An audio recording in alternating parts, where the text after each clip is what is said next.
As a reminder, we ask that all public speakers adhere to the MTA rules of conduct and decorum. decorum. You will hear public comment speakers in the room, after which we'll transition to the recording session. I would like to remind our public speakers that in the interest of time and fairness as well, we'll limit everybody to 2 minutes. Please be aware there'll be a warning beep to remind you have 30 seconds to conclude your remarks. Our first speaker is Quinton Miller, followed by David Kupperberg. Oh, okay. My name is Quinton Miller. I'm a bus operator currently with MTA, and I'm proud to be in this role as a bus operator. With the rise in congestion pricing, there has been an increase in bus ridership, leading to diverse passenger attitudes. However, I rarely observe police presence on the bus, and my attempts sometimes to use the emergency button have gone unanswered by the NYPD or MTA police. This raises serious safety concerns, especially after recent incidents where bus operators face threats. While discussing about the partitions for safety are underway, these measures are not enough, especially when we have to assist passengers with disability, especially for us like myself who work overnight on the Hawk buses. I urge you to prioritize the safety of bus operators with the same resources allocated to the subway systems. The well-being of operators are essential for our safety. Also, I would like to highlight the M60 Select, which has been operating a long time in the airport, and there are still opportunities for improvement. I understand that there are plans to enhance the Q70, but I urge you to consider the similar upgrades for the M60, which connects all 3 terminals and is crucial for travelers. So my question is, what is going to be done for the safety of bus operators and also the needed upgrades for the M60? Thank you. Our next speaker is David Kupperberg, followed by Hussein Yadabari. Good morning. The Queens bus network redesign is inferior because Jamaica Avenue riders will no longer have access to the F train. 108th Street and Eastern Ditmars Boulevard riders will no longer have access to the 7 train. Hempstead Avenue and UBS Arena riders will no longer have access to the E train. Bus service will be eliminated in the neighborhood of Eastern Lindenwood, and access between Long Island Jewish Medical Center and Rockaway will continue to be easier by automobile. During Monday's New York City Transit Committee meeting, I asked for SIM 4X and SIM 8X service not be discontinued for fall 2025. I recommended them be maintained by extending those trips to the South Shore and shortening some SIM 4 and SIM 8 trips to the Staten Island Mall Park and Ride lot. Such changes will allow the SIM 4X and SIM 8X to operate super express, decreasing passenger travel time. Instead of discussing the topic with me, members of operations planning simply walked away at the end of the meeting. This shows to me that operations planning really does not care about the riders they serve. Remember, there is no correlation between bus speed and passenger travel time. If a bus route has many stops but only stops at a few of them, the elimination of bus stops has little, if any, effect on bus speed. Potential passengers, however, must walk further to reach a bus stop, increasing passenger travel time. This also significantly increases the chance of a misconnection. For infrequent service, a misconnection could also discourage bus usage. And the elimination of some stops could result in the bus stop stopping at stop A instead of stop B, saving no travel time. Bus stop balancing has demonstrated that the MTA is only concerned about bus speed, not passenger travel time. This is dishonest and wrong. The MTA cannot be trusted. Thank you.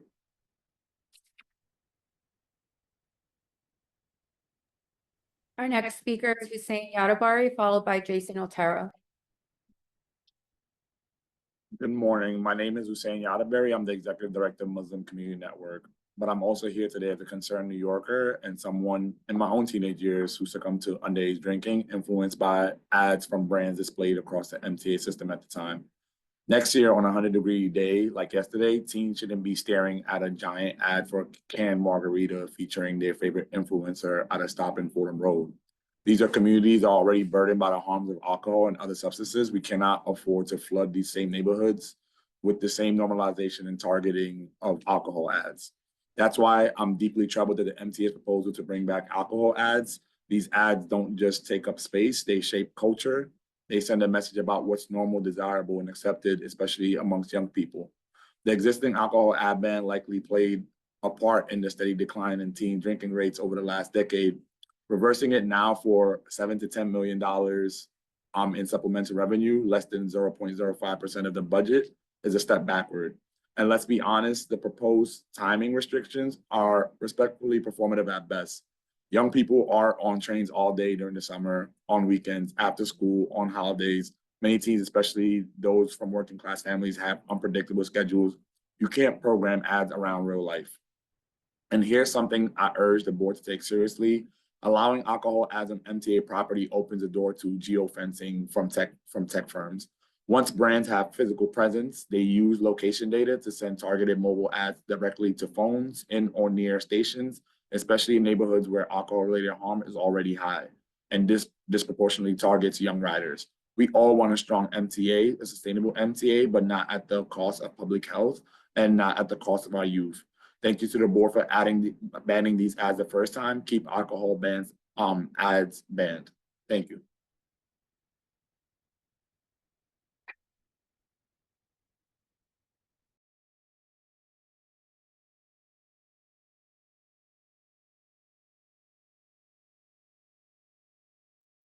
Our next speaker is Jason Otero, followed by Darlene Martinez.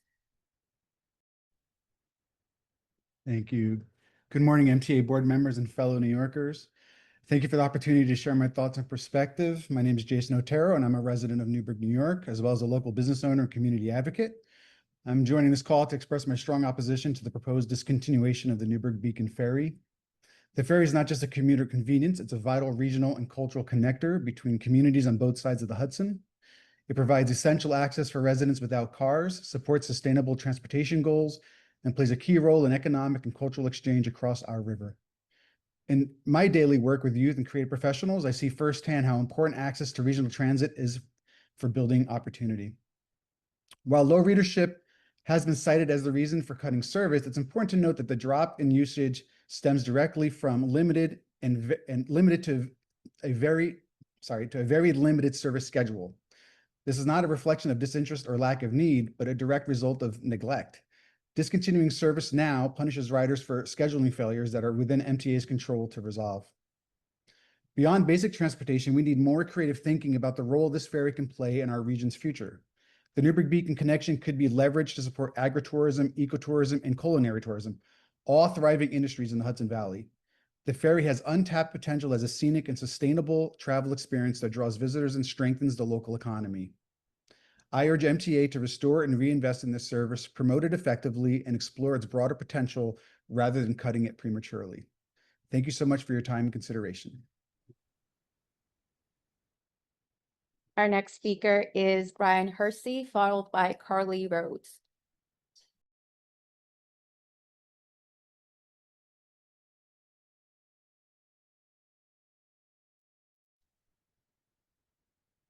Good morning. My name is Brian Hersy. I'm a resident of Newburgh, New York.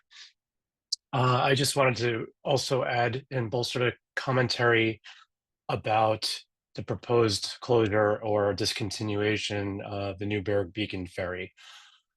I am strongly against this decision. I, as a resident, want to raise the fact that this service, while seemingly small in the scheme of MTA services, provides a crucial link for commuters who have employment in New York City and who also reside in Newburgh. This time we live in is there has been an increased return to office coming from many people's employment. So the once sort of justification for lack of transportation is slowly eroding. We need more transportation options, not less. For people in the city of Newburgh, many of which economically a car is not an option, the ferry provides a crucial link to being able to make it to their place of employment. The bus is not really an adequate solution. It takes twice as long, and the schedule is not really accommodating to all different sorts of employment schedules. I'd also like to just mention that I think the way this has transpired is shown a real lack of transparency.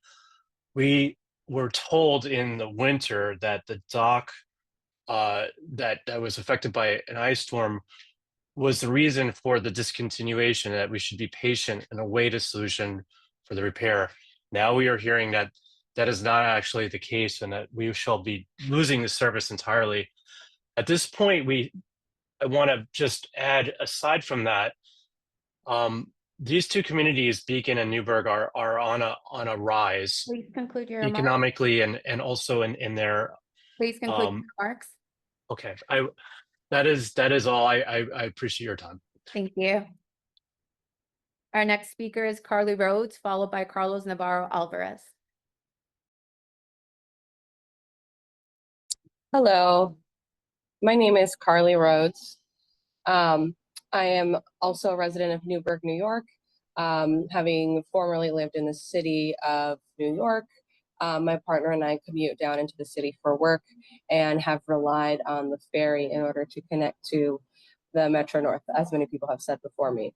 The ferry has been an invaluable service and was in fact a draw to the area for myself and many others that I know. It is used by residents of New York who commute down into the city, as well as residents from around the county and other areas on the west side of the Hudson. There are some stopgap fillers with buses that are attempting to get people over to the train in time. However, with traffic, these are not reliable and we have missed trains because of it. As others have pointed out earlier in this meeting, this is also, it can be an economic driver for both Beacon and the city of Newburgh, which are growing and in a critical time where tourism could continue to increase our economies.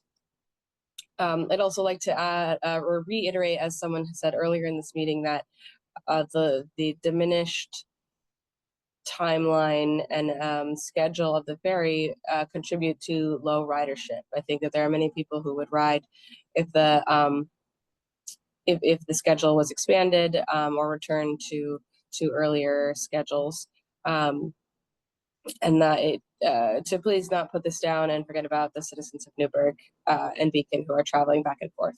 Thank you.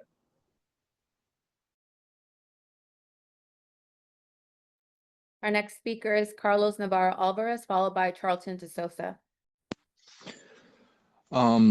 Good morning. My name is Carlos Navarro Alvarez. I am a resident of Newburgh as well. I just wanted to add, I mean, everything that has been said that is here is true and very sad. And I actually chose living in Newburgh because of the option to have, you know, the ferry, so I can actually get my train and come to work in the city. I work every day here in the city.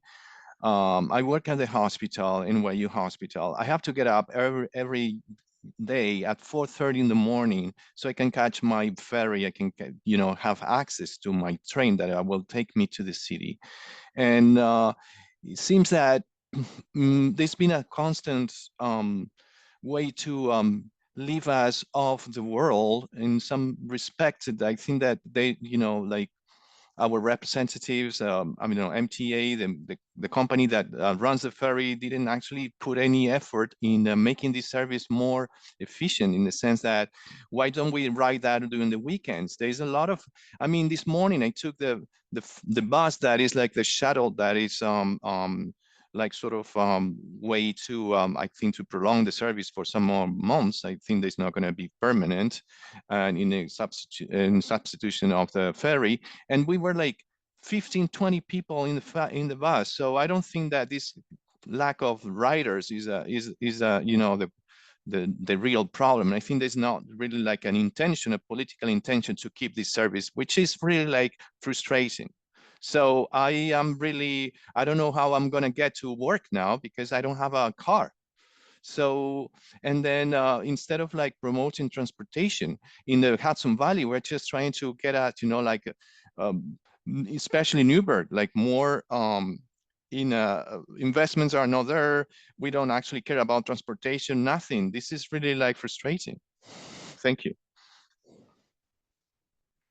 Thank you. Our next speaker is Charlton Doso, followed by Sean Halley. Good morning, everyone. My name is Charlton Doso. I'm the president of Passengers United. I'm recovering from Election Day yesterday.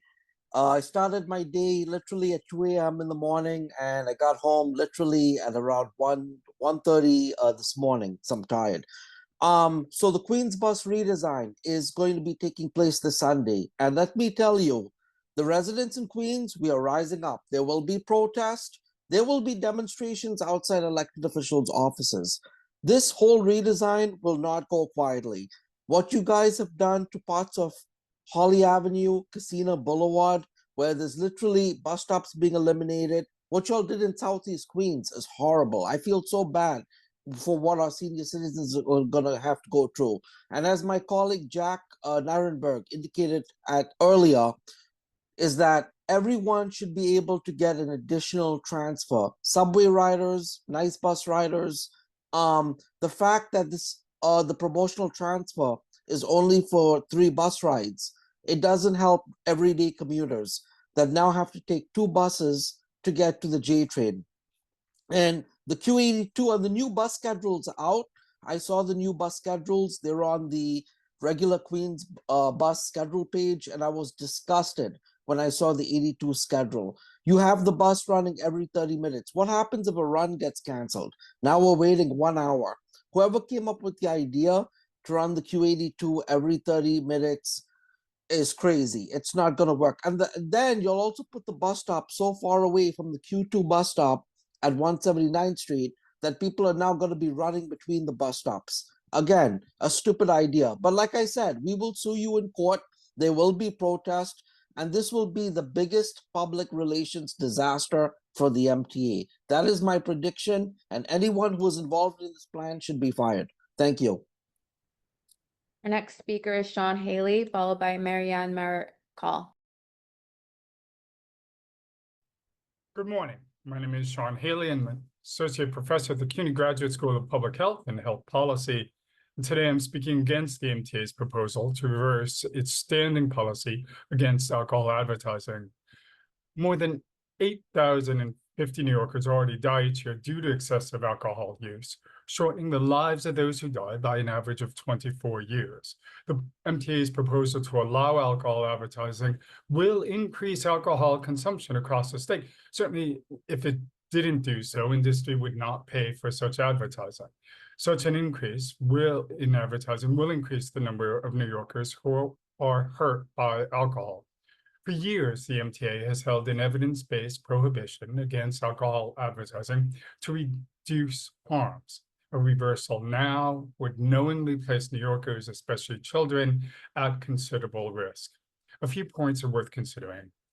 Traditional alcohol advertising, just like the strategies being proposed by the MTA, are strongly associated.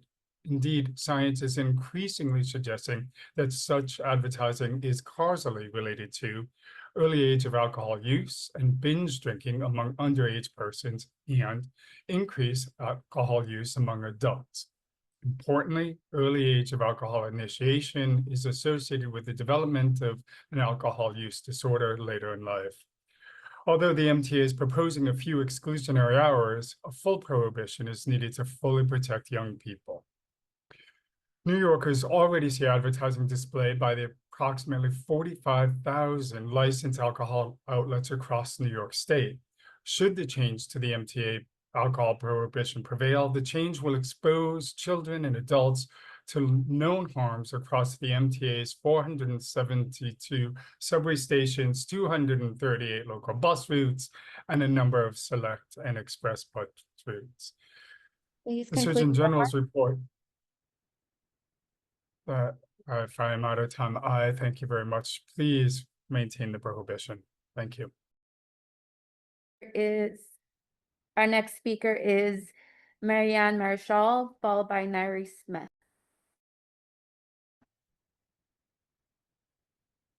Hello, my name is Marian Marshaw. I am a resident of Newburgh, New York, and a former member of the Newburgh Transportation Committee, chairing the bus subcommittee. I moved to Newburgh in 2008, in large part because of its proximity to the Beacon train station. And like a large part of the population in Newburgh, I did not have an automobile. I commuted into the city in the morning and the afternoon, during the week, and occasionally on the weekends.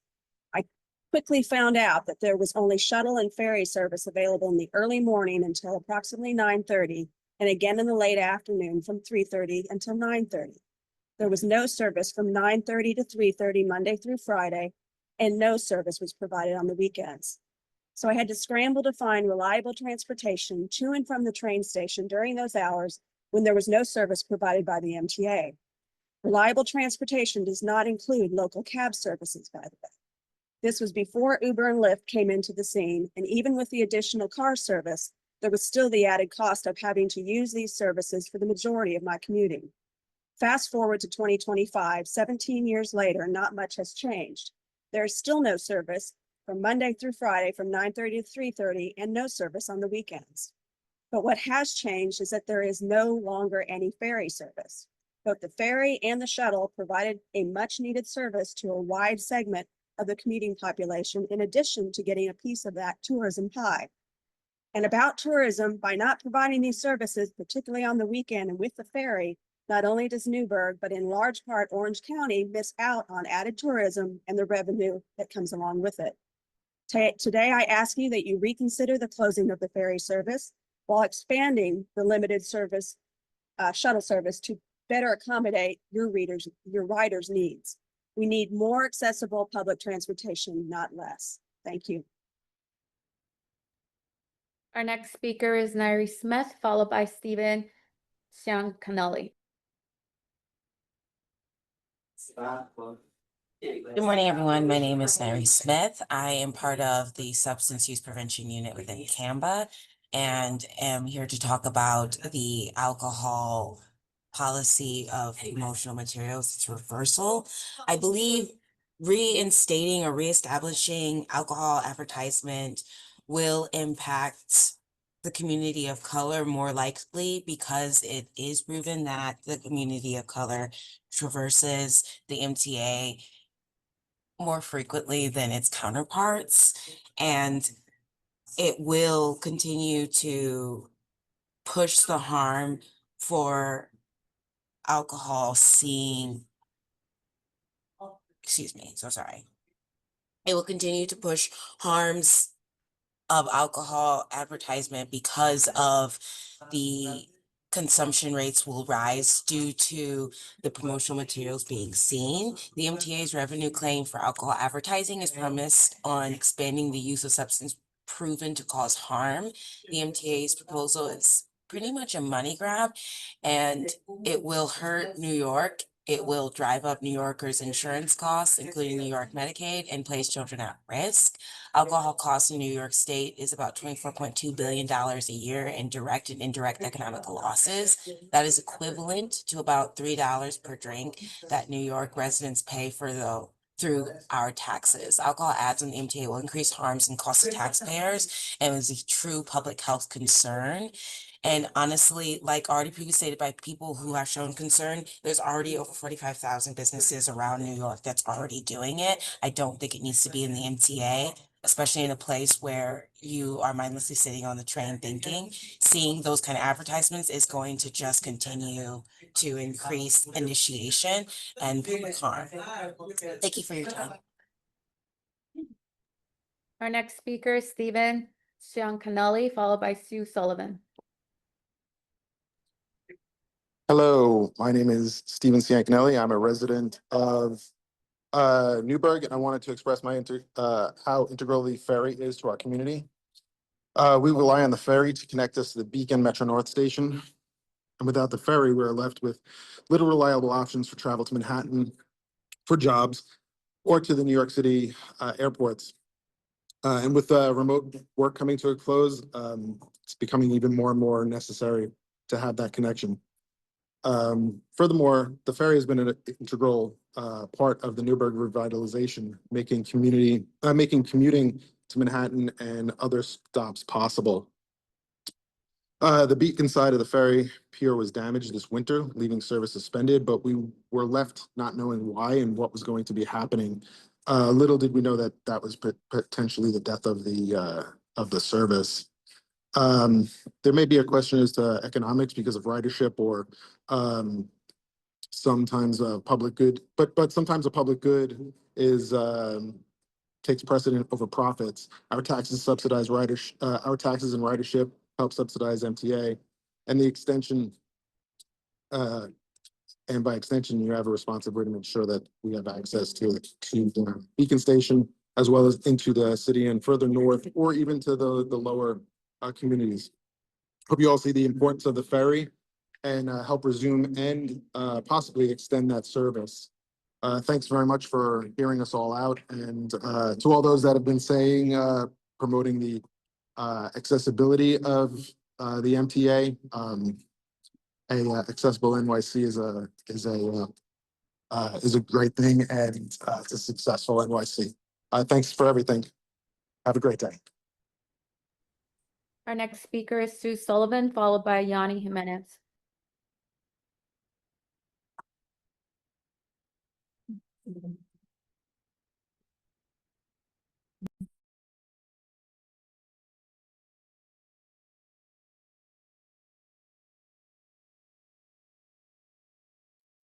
Our next speaker is Yanni Himenez.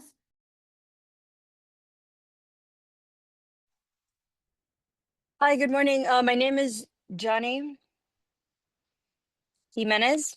Can you hear me? Yes, we can hear you. Okay, great. I lived in Newburgh since 2020, and since returning to in-person work post-pandemic, the Newburgh Beacon Ferry has been a vital part of my commute.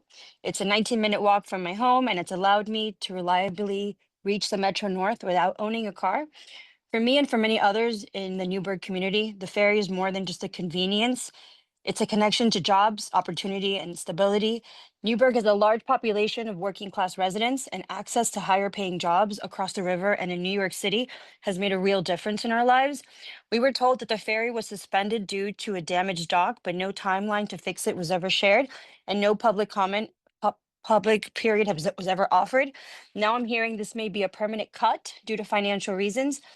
You say it's about economics and ridership, but sometimes the public good must take precedence over profit, and our taxes and fares support the MTA. That means that I hope that we can find an equitable a way to keep this access to transportation, not just for some regions, but for all, including the city of Newburgh. The growth and future of this community are worth far more than the cost of a dock. Please reinstate the ferry back in Newburgh.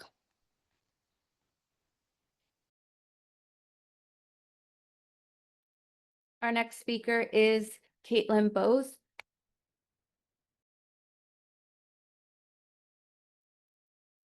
Hello, everyone. Hello and good morning. First and foremost, thank you, Mr. O'Donnell, if you're on, for advocating for our continued ferry access. As a resident of the city of Newburgh, I'm here to urge the rest of the MTA to preserve the Beacon Newburgh ferry, an essential connection for our region. Since the dock was damaged in February, the MTA has provided shuttle service, and thank you for that. But the New York Waterways has offered to rebuild the Beacon dock at no cost to the MTA, and that offer still has not been accepted. This is a missed opportunity to restore service without added cost. Ferry ridership is currently no, we all know this, but this is during a disruption. It can and will rebound, especially with investment in outreach, free parking, and stronger integration with local transit. Cutting the ferry now would be short-sighted. This is about access and equity. With 400 new housing units in development in the city of Newburgh, direct access to the Beacon train station is becoming even more critical for taxpayers, commuters, and working families. Instead of cutting off the service, let's invest in it, promote it, make it accessible and visible. The ferry reduces traffic and emissions, supports economic growth, and it connects communities. Please accept the rebuild offer, preserve the ferry. Let's build a connected, forward-thinking Hudson Valley. Thank you.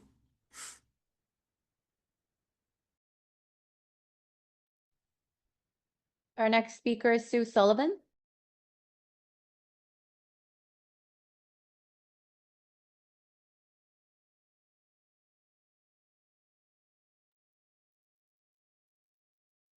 Thank you for your participation and comment. This concludes the public comment session.